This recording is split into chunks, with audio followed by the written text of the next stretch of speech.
에스더서에 두 가지 특징이 있어요. 그러니까 성경 66권 가운데 여성의 이름으로 기록된 성경책이 두 권이 있는데, 하나는 에스더서고 하나는 룻기죠. 하나님의 구원의 역사 속에서 여성이 하나님 앞에 쓰임받은 대표적인 책이 에스더서와 룻기입니다. 하나님의 구원의 역사 가운데 여성이 쓰임받았는데요, 그럼에도 불구하고 하나님의 구원의 역사인데 에스더의 또 다른 특징 하나가 무엇이냐면, 하나님이라는 단어가 한 번도 등장하지 않는다는 거예요. 에스더서 전체예요. 그럼에도 불구하고 에스더서를 읽어보면 처음부터 끝까지 보이지 않는 하나님의 손길이 느껴져요. 하나님의 계획이 숨겨져 있어요. 이걸 보고 교리적으로 뭐라고 얘기했냐면 하나님의 섭리라고 얘기합니다. 하나님께서 원하시는 뜻대로 이끌어가는 것, 그게 이제 하나님의 섭리죠. 근데 에스더서에 하나님의 이름, 하나님이라는 단어로 주어를 시작하는 문장이 하나도 없음에도 불구하고 하나님의 섭리가 잘 등장한다는 것을 우리가 알 수가 있죠. 이걸 통해서 우리가 알 수 있는 것은 뭐냐면, 하나님의 백성에게는요, 눈에 보이게, 손에 잡히게 하나님의 일이, 하나님의 역사하심이 없는 것 같아도 하나님의 섭리가 다 있다는 것을 또한 우리들에게 말하고 있다는 거예요. 하나님께서 계획한 대로, 의도하는 대로 이끌어가는 뜻, 계획이 있다는 것을 에스더서가 우리에게 보여주는 거죠. 에스더서의 전반적인 내용은요, 우리가 잘 알고 있는 것처럼 어제까지 느헤미야서의 말씀을 살펴봤던 것처럼요, 하나님께서 바벨론 포로 70년 만에 예레미야 선지자의 예언대로 다시 하나님의 백성이 예루살렘으로 귀환해서 하나님을 예배할 수 있는 성전을 또 재건하고, 또 느헤미야에 의해서 또 그 공동체를 또 보호하기 위한 성벽도 또 재건하고, 또 그 하나님의 거룩한 공동체로서 끊임없이 유지하기 위해서 어제 살펴봤던 것처럼 느헤미야와 에스라에 의해서 또 신앙 부흥 운동을 일으켰죠. 하나님의 백성에게 있어서 예루살렘으로 귀환하는 일은 되게 영광스러운 일이에요. 하나님께서 기뻐하시는 일이에요. 그래서 바벨론의 포로에 있었던 상당수의 유다인들이 예루살렘에 3차에 걸쳐서 귀환을 했죠. 그런데 유다인들이 바벨론에서 포로 생활을 70년 했어요.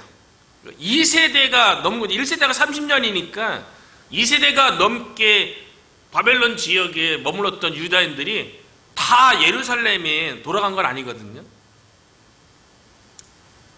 바사 제국에 여전히 남아있었던 하나님의 백성들은 어떻게 되었는가?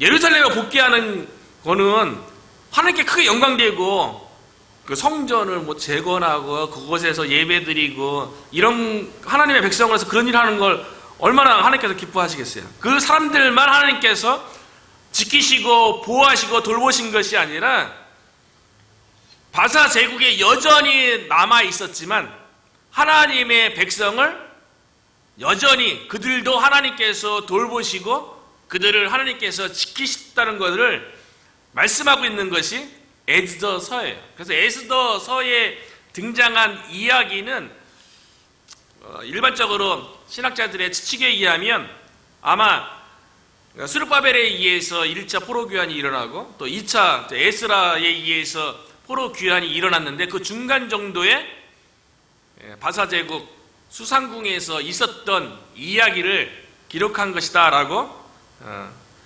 이야기를 합니다.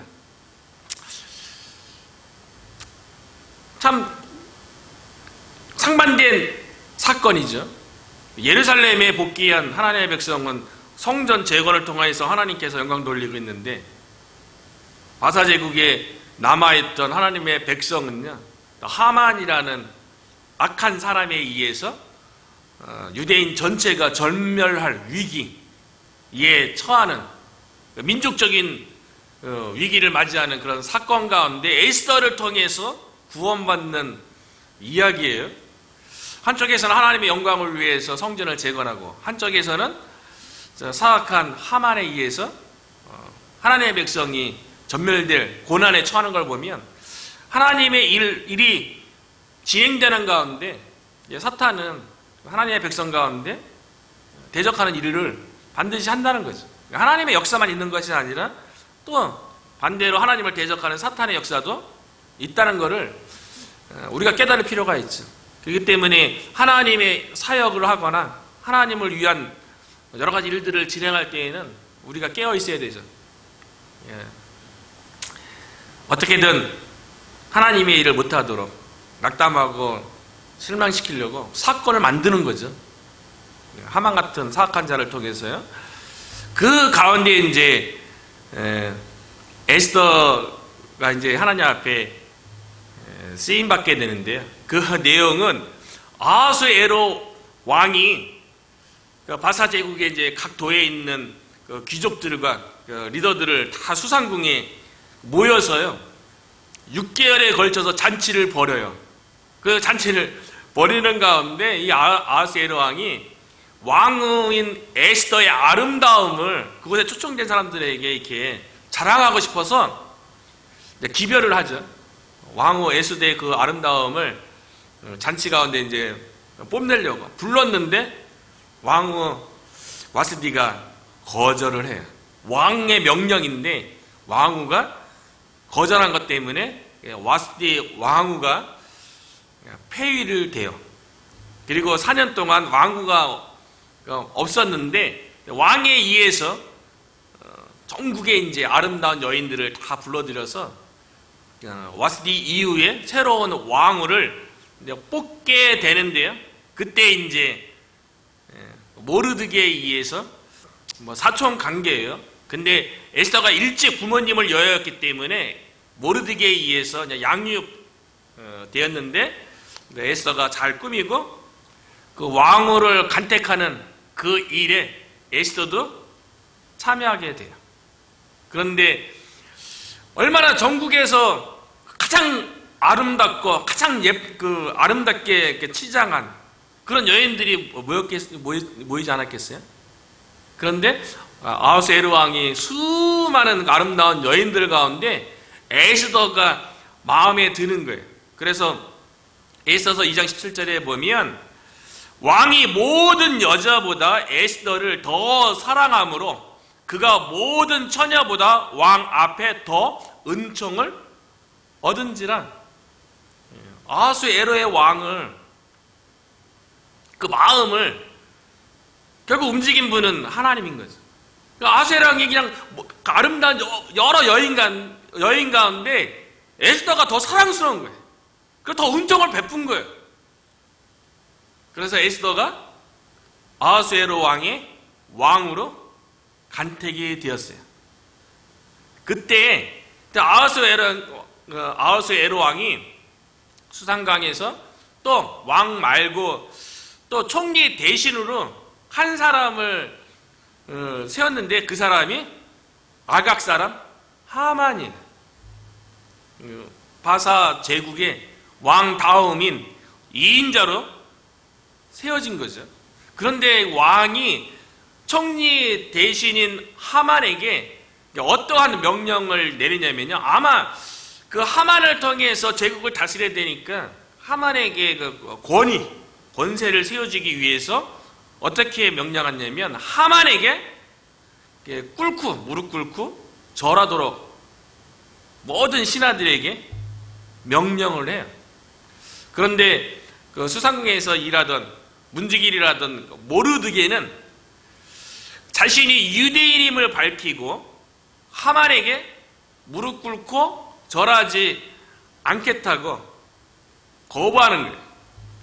왜냐하면 모르드게는 유대인으로서요, 하만이 아말렉 족속 출신이에요. 아말렉 족속이 그 이스라엘 민족에게 어떻게 했던 민족이냐면 하나님께서 애굽에서 이스라엘 민족을 구원해서 광야를 지나올 적에 이스라엘 민족을 계속 괴롭혔던 민족이 아말렉 민족이에요. 그래서 하나님께서 이 아말렉 민족에게 뭐라고 말씀했냐면 내가 대대로 아말렉 족속과 싸우리라. 대대로 싸우리라. 그래서 그 이스라엘 민족에게 있어서 아말렉 족속과 그 후손은요, 원수가 되는 거예요. 그런데 원수의 족속인 아말렉 족속의 후손이 하만은 모르드게는 알고 있어요. 그래서 하만에게 이제 무릎 꿇고 절할 수 없는 거죠. 그리고 또 율법에 의하면 어떤 형상이든 사람을 우상화해서 절할 수 없게 하나님께서 말씀했기 때문에 모르드게는 이제 하만에게 절하지 않죠. 이 일로 인해서 하만이 모르드게 때문에 분노해갖고 모르드게가 속한 유다 민족 전체를 전멸할 음모를 꾸며요. 그래서 온갖 거짓과 사악한 말로 왕에게 이야기해서 왕으로 하여금 유다 민족 전체를 전멸하라는 조서, 왕의 명령이 찍힌 문서를 전국에 내리도록 하는 거예요. 왕의 명령이에요. 왕의 명령에 의해서 왕도 폐위가 되고 막 그러잖아요. 그 당시에는 왕의 명령이 곧 법이죠. 그대로 지켜야만 되는 거죠. 근데 하만의 그 사악한 계략, 음모에 의해서 유대의 민족 전체가 전멸할 위기에 놓인 거예요. 이거는 문서로 작성되고 공식적으로 조서로 내려졌기 때문에 왕의 명령이 반복될 수 있는 게 아니에요. 그런 상황 가운데 이제 모르드게가 에스더에게 간청을 하는 거죠. 에스더가 왕후니까 왕이 조서를 내렸고 왕이 명령했기 때문에 이 조서를 바꿀 수 있는 사람은 왕밖에 없어요. 왕에 의해서 조서가 바뀔 수 있는데 왕의 앞에 나갈 수 있는 유일한 사람은 왕후인 에스더밖에 없는 거죠. 그래서 모르드게가 왕후인 에스더에게 사람을 보여서 이렇게 얘기하는 거예요. 그 내용이 11절의 내용이에요. 왕의 신하들과 왕의 각 지방 백성이 다 알거니와 남녀를 막론하고 부름을 받지 아니하고 안뜰에 들어가서 왕에게 나가면 오직 죽이는 법이요. 왕이 유다 민족 전체를 죽이라고 전멸하라고 조서를 내렸는데 이게 이제 전국으로 조서가 내려졌고 이제 유대 민족이 전멸할 위기에, 하나님의 백성이 전멸할 위기에 놓여 있는데 왕에게 어떻게 나갑니까? 왕이 불러야지만 되는 거예요. 왕의 부름 없이 나아가면 죽이는 법이요. 왕이 그 자에게 금 규례를 내밀어야 살 것이니. 그런데 왕의 부름이 있어야지만 왕 앞에 나아갈 수 있어요. 왕이 부르지 않는데 나가면 죽는 거예요. 그런데 왕이 부르지 않고 왕 앞에 나아갔을 적에 살 길이 딱 하나가 있는 거예요. 그 살 길이 무엇이냐면 왕이 금으로 된 규, 이 규는 왕이 지휘하는 지팡이 같은 거예요. 왕이 손에 이제 쥐고 있는 금으로 된 지팡이, 이게 귀라고 부르는데 그 귀를 왕의 부르심 없이 나온 사람에게 내밀면 그 사람은 살 길이 있는 거예요. 그래서 이제 11절 후반부에 보면 이제 내가 부름을 입어 왕에게 나가지 못한 지가 이미 30일이라 하니라. 모르드게는 왕후인 에스더가 왕에게 나아가서 그 조서에 대해서 다시 살피고 그 사악한 하만의 계략에 의한 것을 좀 밝혀줘야지, 왕이 그 조서를 바꿔줘야지 유다 민족이 구원받는 거 아닙니까? 그런데 에스더가 다시 기변한 거예요. 모르드게에게요. 나갈 수 없다는 거예요. 왕이 부르지 않는데 어떻게 나가냐는 거예요. 그리고 왕이 부르지 않은 지 30일이나 되었다는 거예요. 뭐 자주 왕후를 부르는 것도 아닌데 30일 동안 부름이 없는데 지금 어떻게 나갈 수 있습니까? 라고 에스더가 모르드게의 요청에 대해서 회신을 한 거죠. 이 모르드게의 회신에 대해서 모르드게가 이렇게 다시 또 권면합니다. 그 내용이 이제 13절에 나와 있는데, 모르드게가 그를 시켜 에스더에게 회답하되 너는 왕궁에 있으니 모든 유다인 중에 홀로 목숨을 건지리라 생각하지 말라. 에스더가 왕으로 간택되기 전에요, 자신이 어느 민족인지 밝히지 않았어요. 에스더가 유대인인지 몰라요. 그리고 에스더의 지금 지위는 왕위의 지위에 있어요. 그렇기 때문에 에스더가 왕위의 부름 없이 나갈 수 없으니까, 그러니까 가만히 있으면 에스더인 왕후는 자신의 안전, 자신의 미래는 안전한 거죠. 그런데 모르드게는 그런 에스더에게 그와 같이 생각하지 말라는 거예요. 너 자신의 안위, 너 자신의 안전을 먼저 생각하지 말라는 거예요. 에스더가 하나님의 백성인 유다 백성 중에 한 명으로서 공동체를 먼저 생각하라는 거예요. 유다 민족 전체를 먼저 생각하라는 거예요. 인간은 죄성이 있죠. 그래서 늘 생각의 기준이 나 자신이죠. 나의 유익, 나의 안전, 이것부터 생각하는 게 일반적인 사람의 모습이죠. 이거 죄성 때문에 그래요. 그런데 하나님을 믿는 하나님의 백성이라면, 오늘날 하나님의 자녀라면 나 자신부터 생각하는 게 아니라 공동체에 먼저 생각해야 된다는 거예요. 그래서 조이라는 말이 있죠. 영어로 조이, J-O-Y. 예수님을 믿고 예수님을 따르는 제자라면, 참된 그리스도인이라면 조이의 신앙을 가져야 된다는 거예요. 조이, J-O-Y. J는 Jesus first, 예수님 먼저 생각하라는 거예요. 모든 삶의 우선순위를 예수님에게 두라는 거예요. 그리고 O는요, others, 그 다음에 다른 사람들을 두 번째로 생각하라는 거예요. others second. 그리고 마지막 Y, Y는 yourself last, 너 자신은 마지막으로 생각하라는 거예요. 이게 참된 하나님의 자녀, 하나님의 백성으로서 가져야 할 생각이에요. 그러니까 모르드게가 에스더에게 그거를 깨우쳐 주는 거죠. 너 개인을 생각하지 말고 하만의 계략에 의해서 전멸 위기에 놓인 유다 민족 전체를 먼저 생각하라는 거예요.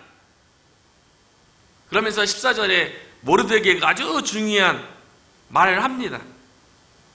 이렇게 얘기하죠. 이때에 내가 만일 잠잠하여 말이 없으면, 아무리 모르드게가 에스더를 양육했고 아무리 권면한다 할지라도 에스더가 받아들이지 않으면 아무것도 아닌 거죠.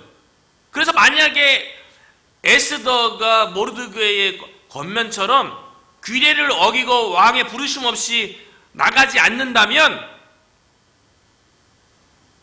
유다인은 다른 데로 말미암아 노인과 구원을 얻으려니와 너와 내 아버지 집을 멸망하리라. 내가 왕후의 자리를 얻은 것이 이때를 위함이 아닌지 누가 알겠느냐? 이 구절을 참 묵상하는 가운데 많이 도전이 되었어요.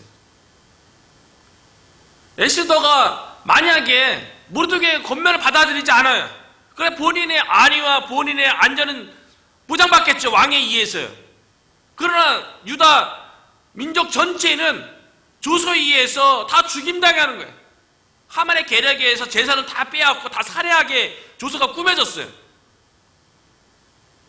에스더가 만약에 왕에게 나가지 아니하면 하나님께서는, 에스더서에 하나님이라는 주어가 등장하지 않잖아요. 그런데 하나님께서 일할 것에 대해서 모르드게가 얘기하는 거예요. 유다인은 다른 데로 말미암아 노인과 구원을 얻으려니와. 교회에서 이렇게 연말 연초든 교회의 사역의 필요에 의해서 일꾼을 세울 때가 있어요. 그러면 많은 사람들이 이렇게 하나님의 부르심에 대해서 거부할 때가 있죠. 여러 가지 뭐 건강 문제 또는 뭐 경제적인 문제 아니면 뭐 믿음 없음 문제 여러 가지 이유를 들어서 그 하나님의 일을 하는 그 부르심에 대해서 거부하고 있잖아요. 놀라운 거는 그 사람이 안 해도 하나님은 하나님의 공동체를 위해서 다른 사람을 세워서 하나님의 일을 한다는 거예요.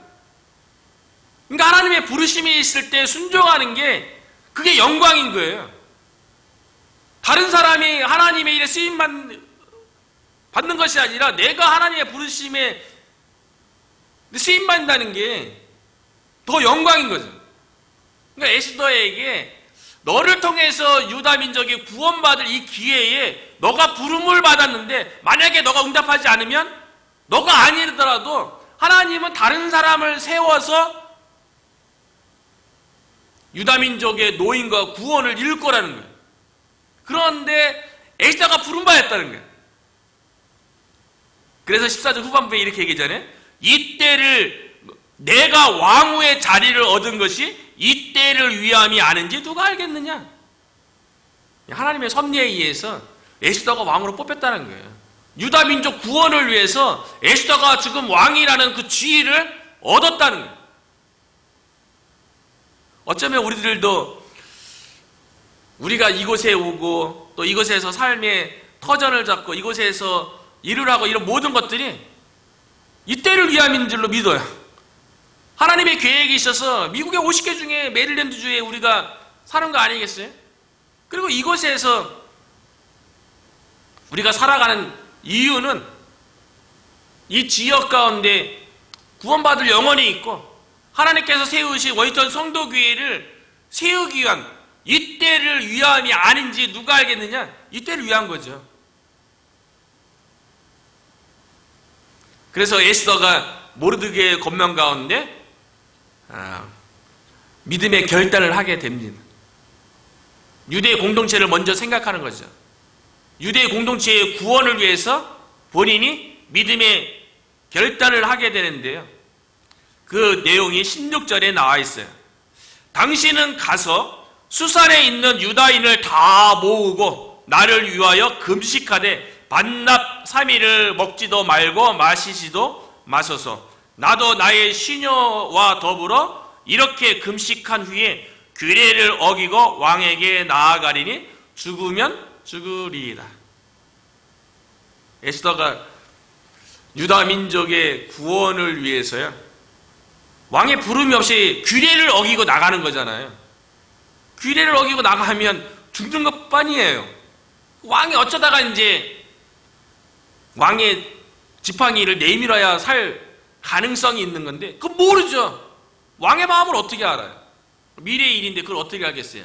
그럼에도 불구하고 에스더가 유대인의 구원을 위해서 왕에게 나아가기 위해서요. 하나님의 그 구원의 사역에 동참하기 위해서 에스더가 먼저 3일 동안 유다인들도 수상궁 근처에 있는 다 유다인들은 3일 금식 밤낮으로 먹지도 않고 마시지도 않고 금식하게 하고 에스더 자신도 금식 기도하고요. 왜 금식 기도하겠어요?